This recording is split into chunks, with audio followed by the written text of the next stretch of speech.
Anda masih menyaksikan Kompas Petang, Saudara. Warga Gaza di distrik Deir al-Balah, Gaza Tengah, memakamkan 41 jenazah yang belum diketahui identitasnya. Mereka meninggal selama konflik antara Israel dan Hamas.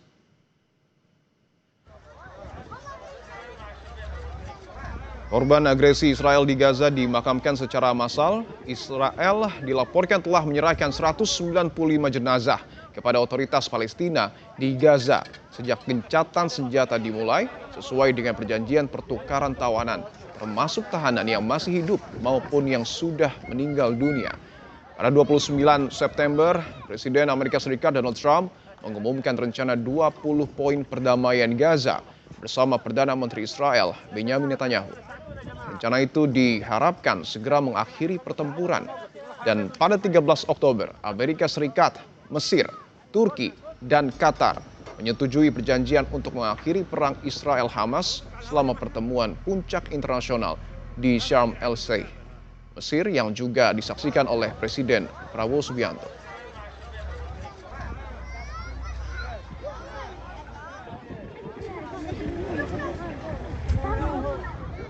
هناك صعوبات كبيرة، جثامين واقعها صعب، هناك جثامين متحللة، جثامين يعني من الصعب التعرف عليها، وبالتالي ستبقى ضمن قائمة المجهولين. مطالبنا هو أن يكون هناك إمكانات ومقدرات من أجل التعرف على هذه الجثامين، وألا يترك هذا الجثمان ضمن قائمة مجهول أو يعني قبر مجهول مصير من بداخله. وبالتالي هذه القضية تحتاج إلى أن يكون هناك موقف دولي، أن يتم توفير أجهزة مختصة بفحص هذه الجثامين، وألا تبقى ضمن هذا.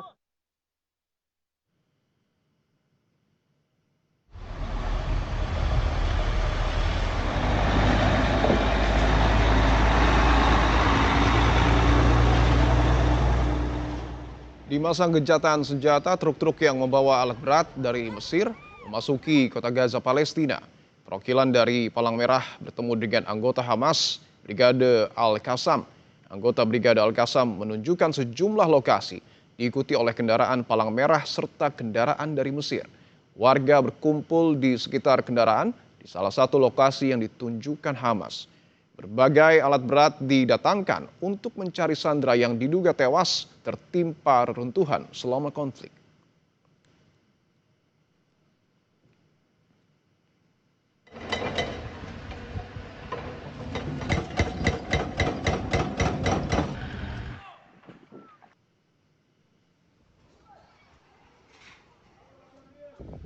Sementara itu, Israel akan menentukan pasukan internasional yang akan turut menjaga Gaza. Hal itu disampaikan Netanyahu dalam rapat kabinet di Yerusalem Minggu waktu setempat. Perdana Menteri Israel Benyamin Netanyahu membahas masalah pasukan internasional yang akan turut menciptakan perdamaian di Gaza, Palestina. Netanyahu juga bilang Amerika Serikat sedang mencari dukungan dari sekutu lainnya, terutama negara-negara Arab, untuk membentuk pasukan stabilisasi internasional yang akan dikerahkan ke Gaza dan melatih pasukan Palestina.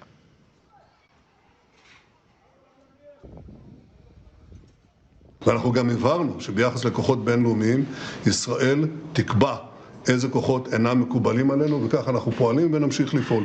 זה כמובן מקובל גם על ארצות הברית, כפי שנציגיה הבכירים ביותר הבהירו בימים האחרונים.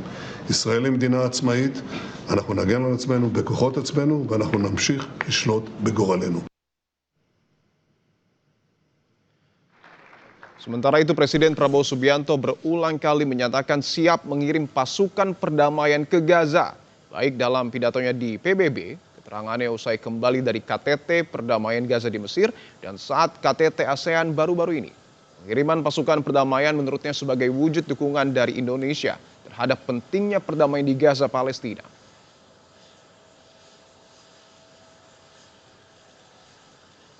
Gencatan senjata sudah berjalan, kemudian segera pasukan Israel akan ditarik, tentunya sesuai tahapan-tahapan. Gimana kesiapan Indonesia, kami katakan kami siap. Kalau diminta pasukan penjaga perdamaian, pasukan peacekeeping, Indonesia siap. Lalu bagaimana peran Indonesia mendorong perdamaian di Gaza dan pasukan seperti apa yang siap dikirim oleh Presiden Prabowo Subianto? Seberapa besar ganjalan Israel soal pasukan perdamaian ini mempengaruhi pengiriman pasukan perdamaian? Kita bahas bersama pakar hubungan internasional Universitas Pajajaran, Pak Teguh Reza Syah. Pak Teguh, selamat petang. Selamat petang, salam dari Indonesia. Salam dari Jakarta Selatan. Pak Teguh, kita tahu bahwa Presiden Prabowo Subianto mengaku siap untuk menempatkan pasukan Indonesia untuk bergabung dalam pasukan stabilitas internasional di Gaza. Mungkinkah hal ini terrealisasi dan berjalan mulus? Saat ini kita masih menunggu keputusan dari Dewan Keamanan PBB ya. Tapi kita perhatikan Israel bergerak pada level prinsip. Di mana pada prinsipnya peacekeeping operation itu harus memenuhi standar. Pertama, persetujuan dari pihak-pihak yang bertikai. Kemudian jaminan tidak akan berpihak. Kemudian ketiga adalah tidak akan menggunakan kekuatan bersenjata. Ini Israel akan ngotot di sana tampaknya. Tapi kita bergerak pada level manajerial. Kita masih mengharapkan mandat dari PBB. Jadi dalam hal ini kita mengharapkan kejelasan dari PBB dan dalam hal ini Dewan Keamanan PBB untuk menugaskan negara-negara tertentu. Misalnya untuk mencegah konflik, kemudian menciptakan stabilitas, kemudian membantu perdamaian. Cuman ini kita belum tahu persis mandatnya seperti apa. Terus kemudian ada masalah dengan deployment. Kemudian deployment ini juga harus ditentukan oleh masyarakat internasional. Apakah yang deploy itu adalah kalangan militer saja, atau kalangan kesehatan saja, atau kalangan yang berada pada level infrastruktur seperti pasukan ZENI. Kemudian juga ada pertanyaan nanti pada level personel. Pertama masalah mandat, kedua deployment, ketiga personel. Siapa saja personel nanti akan bertugas di lokasi? Apakah kalangan militer saja, ataukah beserta kalangan kepolisian, ataukah beserta kalangan sipil? Pokoknya berasal dari negara anggota PBB. Kemudian juga ada masalah pada level multidimensional approach. Nanti mereka itu tugasnya apa? Apakah menyelesaikan masalah politik? Apakah mengupayakan urusan-urusan HAM? Ataukah melakukan aturan-aturan hukum? Kemudian ataukah mencegah terjadinya praktek pelanggaran HAM? Ataukah memberdayakan kalangan wanita dan anak-anak? Yang kita miliki saat ini adalah keyakinan bahwa pasukan yang akan Indonesia tugaskan itu, Pak Presiden menggunakan kata kunci anak-anak Indonesia, pria dan wanita.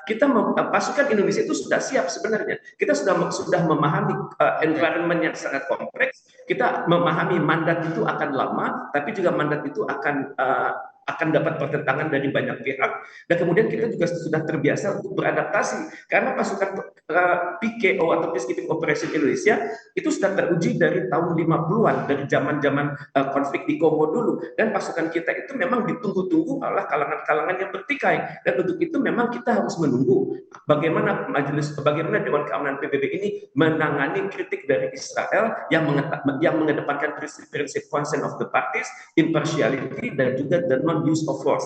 Jadi sampai hal ini beres, maka bagaimanapun juga kita harus bergerak sesuai mandat konstitusi, jadi mempersiapkan 20.000 anak-anak kita. Baik ya, tapi yang menarik juga Pak Reza bahwa Israel sebelumnya mengatakan bahwa kendali keamanan pasukan di sana ada di tangan Israel. Apakah kemudian pengaruh Israel ini juga akan menerima atau bahkan mungkin menolak niat baik dari Presiden Prabowo Subianto? Kalau kita melihat statement dari Perdana Menteri Israel dan juga petinggi-petinggi Israel, tampaknya mereka akan menolak. Tapi bagaimanapun juga hendaknya tidak menyurutkan semangat kita untuk terlibat dalam peacekeeping operation. Kita jangan terpengaruh oleh statement dari Israel. Kita tetap melakukan pelatihan yang sudah kita lakukan dengan sangat baik di Sentul tersebut, melibatkan ahli-ahli kesehatan, ahli-ahli kebahasaan, dan juga kita sudah siap dengan berbagai problema di lapangan. Cuman kita hendaknya menekan Israel lewat Dewan Keamanan PBB itu sendiri, agar dia tidak ngotot dengan ide-ide consent of the parties, tidak ngotot dengan impartiality, dan tidak ngotot dengan non-use of force. Karena bagaimanapun juga yang terlibat nanti, ya pasukan perdamaian itu akan terdiri dari mereka yang bersenjata. Mungkin Israel itu takut begitu, karena mereka sudah sering mendengar bagaimana kualitas peacekeeping operation dari Indonesia yang bergerak dengan idealisme dan bergerak dengan prinsip-prinsip profesionalisme, dan kita taat dengan aturan-aturan hukum internasional. Mungkin mereka agak ngeri kalau melihat ada pasukan kita nanti di kawasan Gaza tersebut. Oke, bahwa ada kemungkinan Israel menolak tawaran dari kita karena sebelumnya juga Turki ditolak. Tapi apakah selain melakukan pendekatan kepada mungkin PBB, apakah Indonesia perlu juga membangun hubungan diplomasi yang lebih kuat kepada Amerika Serikat? Dengan Amerika Serikat harus ya, bahwa kita hendaknya mengatakan pada Amerika Serikat, jangan sampai ide-ide Anda yang luar biasa di Mesir kemarin itu gagal total karena ketidakmampuan Anda menekan Israel. Dan untuk itu kita harus melakukan lobby-lobby dengan kalangan Amerika Serikat. Pertama, presiden kita memiliki hubungan yang sangat baik dengan Presiden Donald Trump. Itu dialog di level top leader jalan terus. Dialog di level kementerian teknis juga jalan terus. Jadi intinya adalah pasukan Indonesia itu mampu bergerak secara profesional seperti yang diharapkan oleh Israel, tapi kita tidak akan terlibat dalam konflik bersenjata dengan mereka. Jadi untuk itu kita bisa mengatakan akan ada deal-deal khusus dengan Amerika Serikat, karena Amerika Serikat adalah pengendali di lapangan nantinya, dan cuman bagaimana nantinya teknis pelaksanaan kita harus berbagi peran. Ada titik-titik di mana Amerika Serikat memimpin, tapi ada titik-titik di mana Indonesia memimpin, dan untuk itu negosiasi masih terbuka luas. Kalau Donald Trump bisa disentuh hatinya, jangan sampai ide-ide dia yang luar biasa di Mesir kemarin itu gagal total karena perilaku Israel, maka sekaranglah saatnya Amerika Serikat untuk mengedepankan idealismenya kepada dunia dengan mengatakan saya adalah bagian dari penyelesaian, saya bukanlah bagian dari masalah dari konflik di Palestina tersebut. Oke, baik. Terlepas dari izin untuk kemudian menempatkan pasukan kita di sana, Pak Reza, apakah secara logistik dan kemampuan TNI kita siap untuk kemudian bertugas di sana? Daerah konflik, kita harus cek ya bagaimana kesiapan organisasi kita yang ada di Sentul. Dan sepanjang pengamatan saya itu koordinasi antara TNI dengan lembaga-lembaga yang vertikal dan horizontal di Indonesia sudah berjalan dengan sangat baik. Dan saya belum melihat ya bagaimana teknis saat ini ya. Tapi dari literatur yang saya pelajari, maka sistem pelatihan dan sistem pendidikan, sistem pelatihan itu sudah berjalan dengan sangat baik. Jadi intinya Indonesia sudah siap untuk menerjunkan pasukan ke sana sepanjang merupakan mandat dari Perserikatan Bangsa-Bangsa. Oke, jika Indonesia nanti mengirimkan pasukan kemudian diterima dan dapat bertugas di Gaza, apakah ini bisa memperkuat posisi Indonesia di mata dunia? Sudah jelas, posisi kita sudah tinggi karena tidak banyak negara yang bisa mengajukan ide-ide segar. Belum ada negara yang datang dengan ide peacekeeping operation, dan presiden kita sudah mengatakan ide itu ada, bahkan sudah siap dengan jumlah. Dan ini yang ide fantastis ini yang tidak bisa oleh negara-negara lain, karena kita memiliki pengalaman di berbagai kawasan dunia menerjunkan peacekeeping operation Indonesia yang bekerja secara hukum internasional, taat pada aturan-aturan lokal, dan juga dicintai oleh masyarakat di mana mereka berada. Maka ini adalah salah satu soft power Indonesia yang tidak dimiliki oleh negara lain. Baik, Pak Teguh Reza Shah, pakar hubungan internasional Universitas Padjadjaran, terima kasih telah bergabung di Kompas Petang.